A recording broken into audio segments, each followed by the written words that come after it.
I'm a sea king, a CGI thing. I'm here to eat and bare my teeth and shake a tail fin. A bikini babe, catching a road wave. A big surprise, I'm gonna rise and flash my tooth cane. All the buff dudes, safe on the beach food. They're gonna need a bigger boat and barrels real soon. I'm a sea king, a CGI thing. I'm here to eat and bare my teeth and shake a tail fin. I'm lonely and taking a ride. Lured in by your bucket and shove. It's one weakness I can't hide.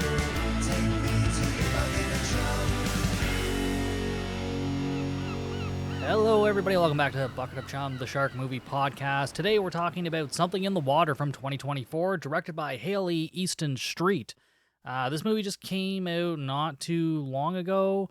I can't remember if it's available to rent. I'm not sure, but it's available out there somewhere. Let's get into the Letterboxd plot synopsis.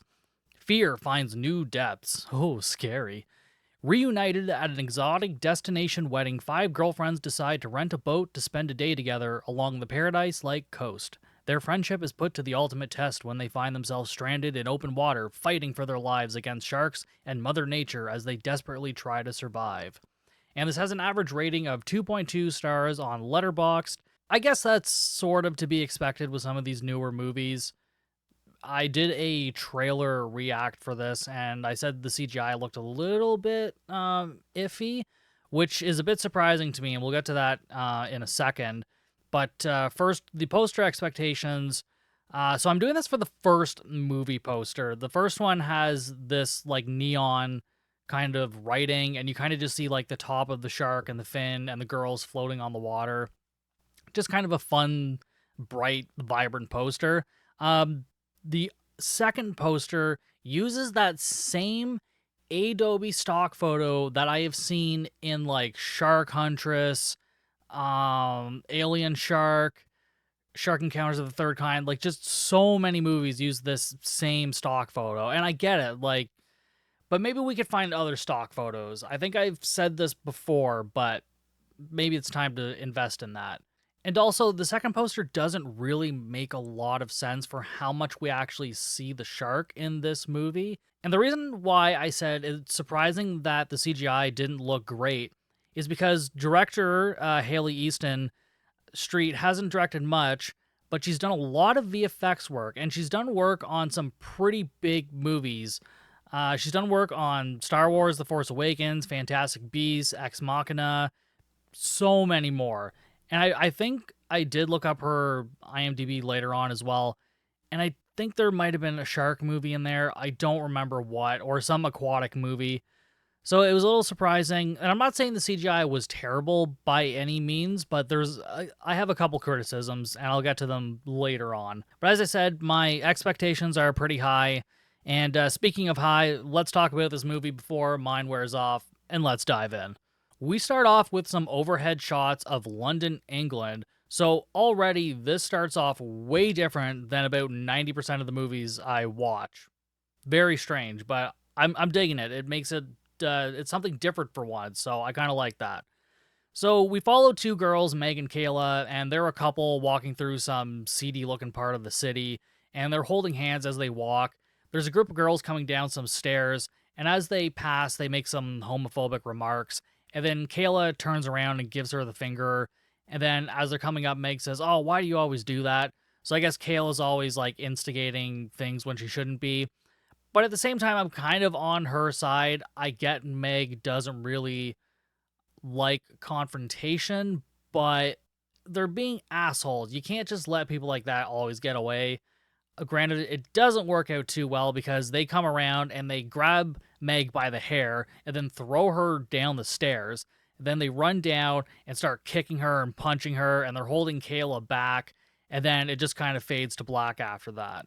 Then we cut to some sexy overhead shots of tropical waters, and we follow a plane landing. Inside the airport are all the colors that we see on the first poster that I was talking about. These very bright, like neon yellows, greens, blues, all that. So very nice. I like the color palette for this movie. It was very bright and vibrant. Meg is waiting for her bags by the baggage pickup, and she overhears a couple and sees them arguing, so she puts in some headphones and listens to some calming app. I guess this triggers her anxiety due to her relationship with Kayla. That's what I'm assuming, but what do I know? As she's walking out of the airport, she sees a message from one of her friends saying, "Sorry, I'm not picking you up. Don't be mad. Kayla's picking you up." And she looks up and Kayla's right there. And then the message is like, "Sorry, blah, blah, blah, blah." Kayla lets Meg know that it wasn't her idea and she's sorry. And then Kayla goes on how the bride-to-be, Lizzie, is turning into a bridezilla. So, yeah, I think the plot synopsis did say this was a destination wedding. I think it's been about a year or so, something like that. I do believe they address it later on, but I can't remember it right now. But if there has been some time since that incident took place. As they sit in a taxi driving to their destination, which is the hotel, the car suddenly stops and triggers Meg's anxiety again. And they've stopped because some woman is pushing a cart of coconuts and it's fallen over. And so Kayla says, "Huh, those were some pretty big nuts." And then Meg pauses and says, "Oh, that's what she said." Oh, they're finally getting along together again. How nice. They arrive at the hotel, and Meg is blown away by how gorgeous this resort is. And this was filmed on location in Dominican Republic, so it does look really nice. I've never been myself, but it looks very pretty, so I would be blown away too. Kayla and Meg meet with Lizzie and Cam. Lizzie is the bride-to-be, and Cam is one of the other bridesmaids. They all say, like, "Oh, hello, oh my god, it's been so long, ah." They're all British, so I'm going to be trickling in some British accents here and there. Sorry, people. They get together to go find the last bridesmaid, Ruth, who's running down the beach, so they get in a golf cart and follow her and get up beside her. Ruth is a therapist or something, so she tries to work on Kayla and Meg right away, and Cam just starts driving the golf cart faster, saying, "Nope, not on this vacation, bitch." And then Lizzie's like, "This isn't a vacation, this is my wedding." And then Cam's like, "Oh, it can be both. Ha ha ha." Yeah, they're so silly. Ha ha ha.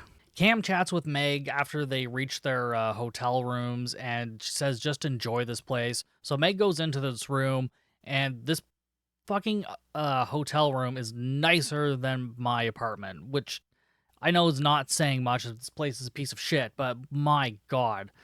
And so Meg just like collapses on the bed and then just starts laughing. And I guess because the room is so nice and pretty, or she's just really happy, I guess. We'll go with that. We go to a rehearsal dinner or something, and Lizzie's husband gives a speech, and I think he's Cam's brother or something. And their parents didn't come for reasons, and this is just so Cam can say, "Hey, we're here, and we're his family and all that. They're all we need." So when they all die later, it's supposed to be more sad.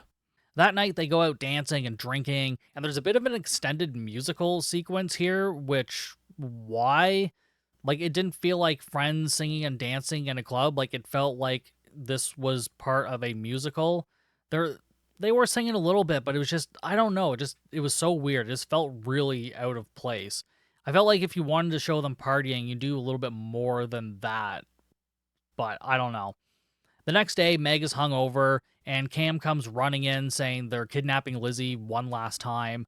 So they all meet down at the docks, and they walk by all these fancy yachts, and Cam brings them to this not fancy boat whatsoever. It's just this, looks like a tourist boat, like you would take on a river or something like that. So it's just like open canopy and no amenities whatsoever. And so the girls fuss over it, but Cam's like, "Oh, it would be so boring if we just had one of the yachts. This is an adventure." Oh, yeah, it's going to be an adventure, all right. Then she starts taking everyone's cell phones away and puts them into a bag because that's definitely not going to be a problem at some point in this adventure they're going on. Lizzie drops some friendship bracelets and quickly picks them up, and only Meg seems to notice this, and this comes into play later on, which is why I mention it now, because otherwise it doesn't make any fucking sense. I missed it first time I saw it, so yeah, it not important, super important, but it's worth mentioning so you understand later. And then Lizzie tells us that she told Dom they were doing a spa day and he wanted to come, but she said she was getting a colon cleanse, so he didn't want to come. But I mean, if she's getting a colon cleanse before her wedding, that's kind of telling him one thing. And then they all kind of make that joke because I don't think she understood what she was implying there. Talking about anal here, people. They drive off and they reach a small island, and Cam tells them the assistant manager told her about it, who she slept with because she's the crazy party girl of the group. Meg and Kayla get off the boat and everyone else stays on, and Cam backs the boat up, and they say these two need to talk and patch things up, and they're going to go further up the island to snorkel and whatnot until they talk things out, and then they can come find them, and then they drive off.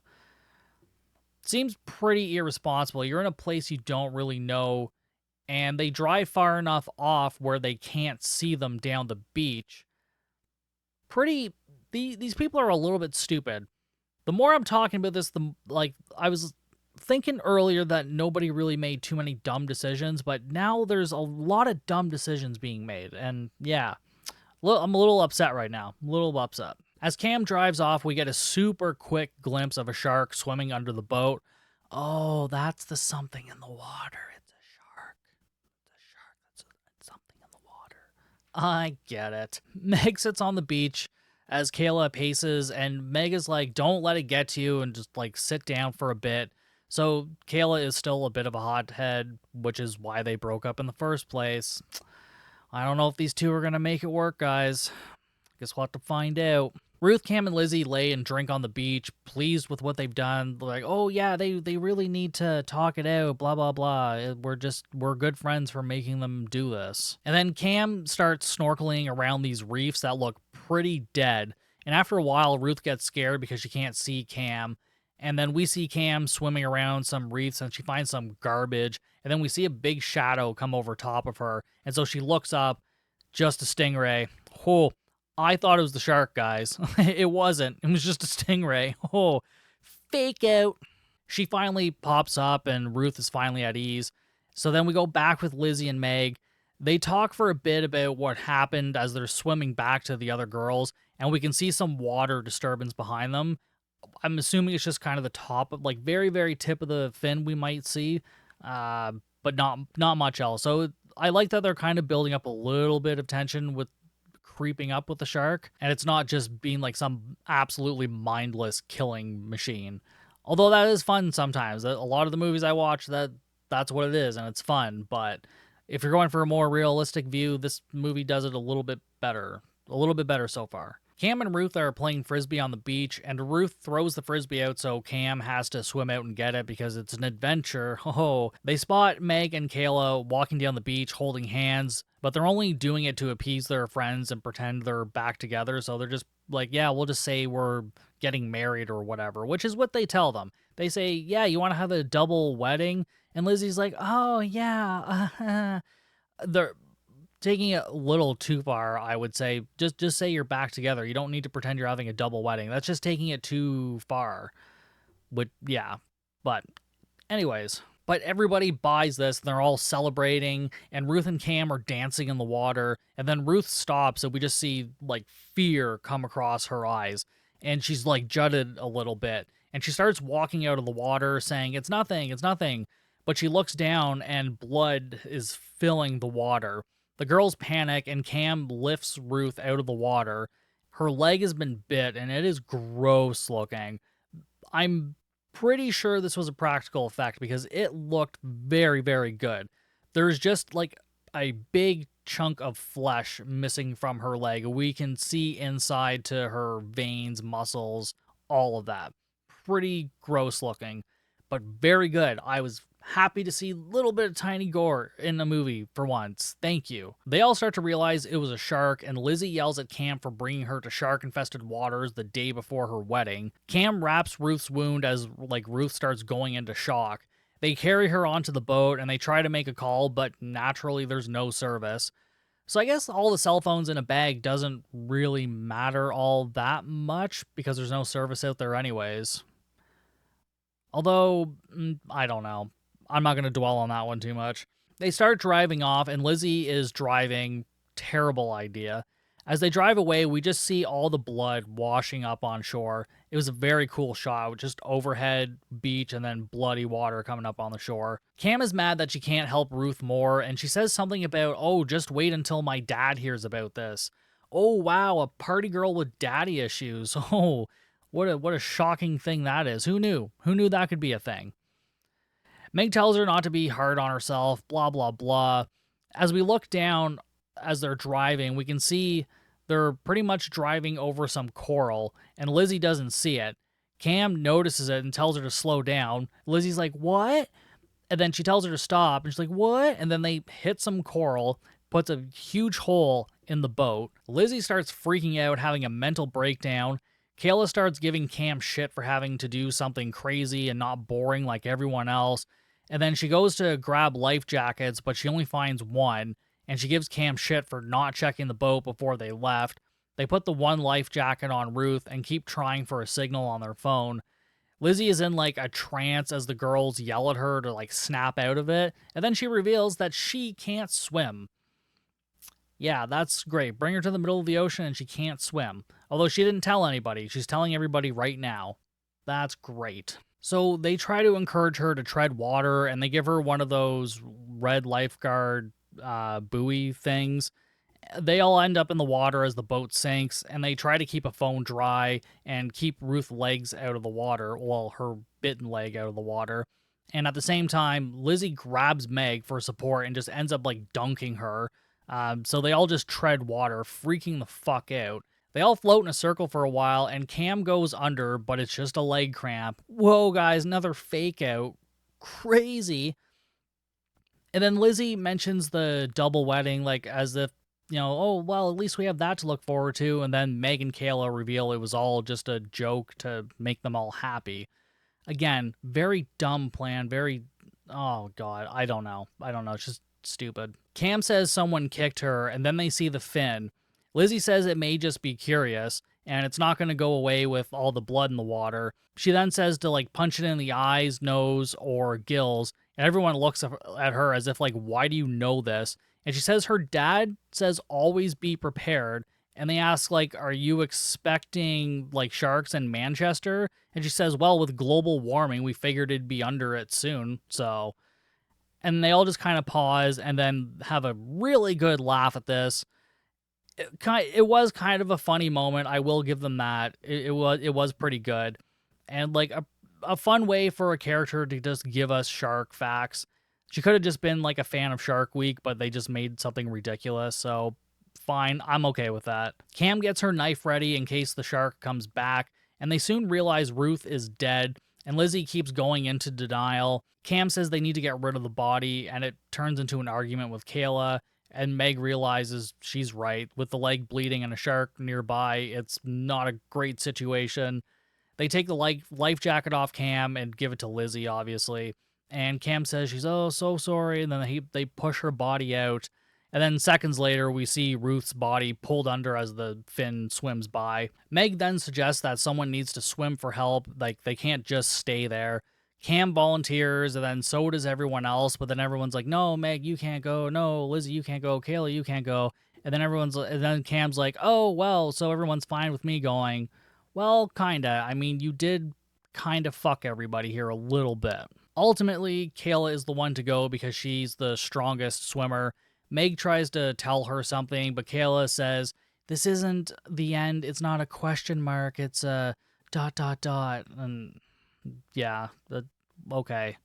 Everyone's sad. Kayla swims off, and then the sun is just beating down on top of everybody. Their faces are red and burnt, and we get some peeing in the water jokes. And Lizzie asks what time it is, and then she starts saying what was planned for the day. Like, oh, at this time we were going to go and do this and have the rehearsal dinner and have oopa-doopa-doo, oompa-loompa. And Cam apologizes again, and Lizzie says, like, you should be sorry. They argue about that again, and they start pushing each other. Lizzie says, like, Meg deserves to know the truth.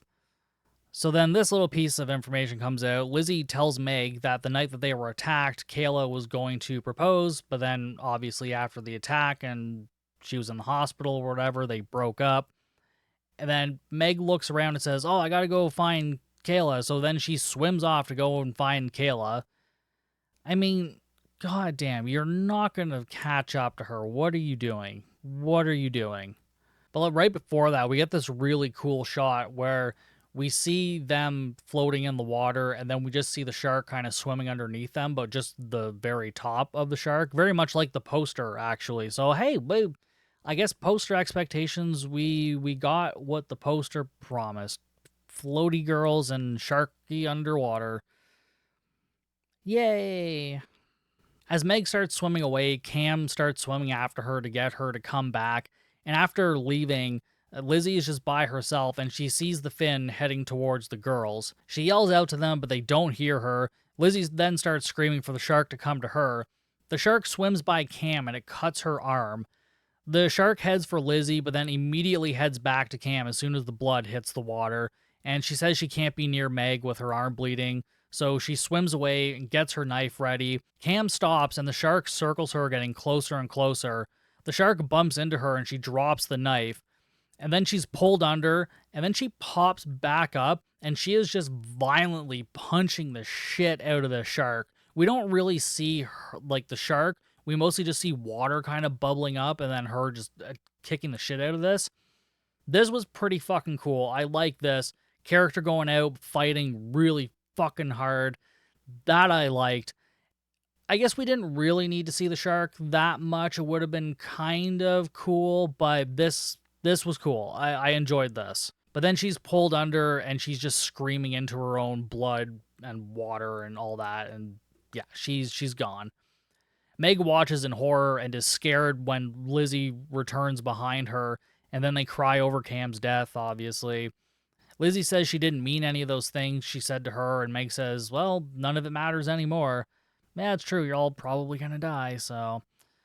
they hug each other, and then Meg says, like, oh, you did something amazing to get the shark to come to you. And she's like, oh, I just did what Cam would do. Oh, how pleasant. As they drift in the sun, Meg says they should swim, but she clearly has no strength left. And Lizzie says they just need to stay put so someone will be able to find them. I think you follow that rule more when you're in the forest or something. If you're in the middle of the ocean, you're going to be drifting every which way. So staying still, I don't really know that that's an option per se. Maybe you should have learned that in Shark Week, Lizzie. God. You're expecting your whole town to be underwater and you don't understand that it's... Whatever. They talk for a bit as they're dehydrated and sunburnt. They spot a boat headed their way. We can hear the bass music just pumping away. And no one is on the deck, so somehow no one sees them floating in the water because they're just partying too hard, I guess. But it's as if they saw them because they sort of turned away from them a little bit, but it doesn't make any sense. But all it reminded me of was that episode of It's Always Sunny in Philadelphia with the rum ham. And then Frank and Mac are in the water. And then the Italians come on the boat and they're like, oh, Guidos! And like everybody's excited. That's what it reminded me of. That's all I could think of when this scene was happening. And then right after, we see a quick shot of Kayla still swimming, so we know she's still alive. Then we go back to Liz and Meg, and there's clouds starting to come in overhead. Lizzie starts talking about the food at the wedding being sea bass, blah, blah, blah. Meg passes out as they float and has flashbacks of Kayla and their whole relationship and that night or whatever. And then Lizzie wakes her up saying she felt something, but Meg says it's just her leg. And then it starts to thunder and rain, but they're excited for this, obviously, so they can actually get some fresh water and their faces aren't being burnt to shit anymore. I'd be pretty excited too. They end up losing the red buoy, and Meg is just having a hard time staying awake and treading water. So Lizzie suggests that Meg take her life jacket, but she refuses, and Meg eventually passes out. We get this really pretty shot of them floating in the moonlight, and then again, half them underwater, half floating. And like, there's this really pretty and serene music playing. But then we also see the shark fin swim by in that shot underwater very quickly. But it's not a threat at this point. So it's just kind of weird, but it was very cool. I really enjoyed it. If nothing else, this is a very pretty looking movie. It looks really nice. Some of the shots are absolutely gorgeous. I enjoyed some of that. As they're floating there, Lizzie puts the friendship bracelets that she made into Meg's pocket. Remember when I mentioned that earlier? This is where it's coming into play. So she's putting them into Meg's pocket. And then we go to the next morning, and Meg wakes up and she's wearing the life jacket. She calls out to Lizzie, but she's nowhere to be found. I do not get this. I I honestly, this part flew over my head. I don't understand the logic. If anyone else does, please feel free to share because I don't know why. You could have they were both floating okay, holding on to one life jacket. Like you could have just like put her arms inside the life jacket or something. You oh my god. I don't know. This just seems really dumb to me. She just sacrificed herself for Meg for reasons. Feels bad for her because they're good friends. I don't know. I don't really understand this. I really don't. After a while, Meg starts swimming, and then the shark returns, and she says, "Oh, of course, hungry, are you?" That is not her accent whatsoever. That was so bad. Anyways, it swims right for her, leaps at her, and she punches it in the nose, and it fucks off. So she praises Lizzie for that little tidbit of information, but now her hand is bleeding. When she spots a rock of coral formation sticking out of the water, she starts slowly heading towards that, but the shark circles her as her hand bleeds. So she slowly undoes the life jacket and makes a break for the rocks, but she first rubs her blood all over the life jacket and then tosses it, and then the shark goes after that. I don't really know if that's how that would work. I kind of feel like with her swimming, it might go after that, but I'll let it go for this. I'm not going to dwell on it too much. The shark biting the life jacket is probably the best shot of the shark we kind of get, and it's very quick, so it's not really easy to see, but it is what it is. So it follows Meg to the rock, and it has a go at her again, but she manages to get out of the water just enough. She wraps her hand in a piece of her shirt and lays down and passes out for a while. She wakes up when she realizes her hand is becoming submerged and attracts the shark back. She realizes the tide is coming in, of course, and she picks up a sharp piece of coral and she stands up, and we can see there's two sharks circling her now. As she stands ready, we see a boat coming, and it's Kayla with the Coast Guard or search and rescue boat or whatever. So she actually made it and found somebody, which is insane. And then also managed to come back and find Meg, also insane. The shark breaches the water at Meg and jumps at her, and then she jumps into the water and swims towards the boat. As they approach her, she's somehow outswimming the shark. Nobody's been able to outswim this shark the entire movie, and so far she's doing a pretty decent job at it. But she's pulled onto the boat just as the shark gets there, and the second shark tries to nab her, but she's safe on the boat. These shots of the shark were not great. It's really one of the few times we see them almost in full, but the shots were so quick and a little bit janky looking, in my opinion, but I'll get more into that at the end. Kayla asks about the others, and Meg shakes her head. And then Meg finds the bracelets in her pocket, and they start crying as the boat drives off. And that's it. We roll credits and them driving off into the sunrise set. I don't know. It might have been just like noon. Might have been riding into the sunset at noon. They'd be heading into space if they were doing that. So no, they're just driving off into the sunset. So listen, this isn't a horror movie. This isn't even really a shark movie. This is a survival drama where the shark happens to be the threat. You could take this plot, you could plop them in a forest and have the bear be the thing they're going against, and then they get away in a helicopter or something. You know what I mean? You could honestly do that. It's more along the lines of the reef or open water. It's just people floating and then they die. And they kind of do a little bit of relationship building. I gotta say, I didn't hate the characters in this movie by any means. I wasn't bothered by any of them, but I also wasn't super overly attached. The movie looked really nice. The cinematography was really, really gorgeous. And the effects aren't bad. They're just not what I want in a shark movie. But as I said, this is not a shark exploitation movie. This isn't even a horror movie. More along the lines of survival thriller, I guess. So this is not really, obviously I'm not the target audience for this, probably, but I wouldn't say it's a bad movie, but it's just not for me. And I don't want to shit on it too much because it is a technically well-made movie. I think it's well acted. Like everything, music, everything else was fine about it. I didn't have a problem with any of that. But it's just very middle of the road for me. I'm still going to give it probably 2 stars because I do kind of respect what they were doing. I also like that they didn't go out and like try to kill the shark or anything. It was just very much based more in reality. So I kind of appreciate that. And like I said earlier, some of the shots are really, really, really nice. And it's just more for general audiences, I guess. It's not for horror fans or anything, in my opinion, anyways. But yeah, I think I'm just going to leave it at that. So that's Something in the Water from 2024. Remember, you can follow me on all of the social medias. That's Instagram, Facebook, TikTok, all at Bucket of Chum Podcast, and Slasher. Don't forget Slasher, I'm on there too. If you're watching this on YouTube, if you could hit like and subscribe, that would be super awesome. If you're listening, if you could maybe leave a 5-star rating or review. I think I'm at 23 on Spotify right now. If we could get to like 30 by the end of the year, I'd be pretty happy with that. That's only 7. That's not asking for much. And, Apple Podcasts, leave a review on there too. That'd be great. And if you want to support the podcast, go to patreon.com/Bucket of Chum.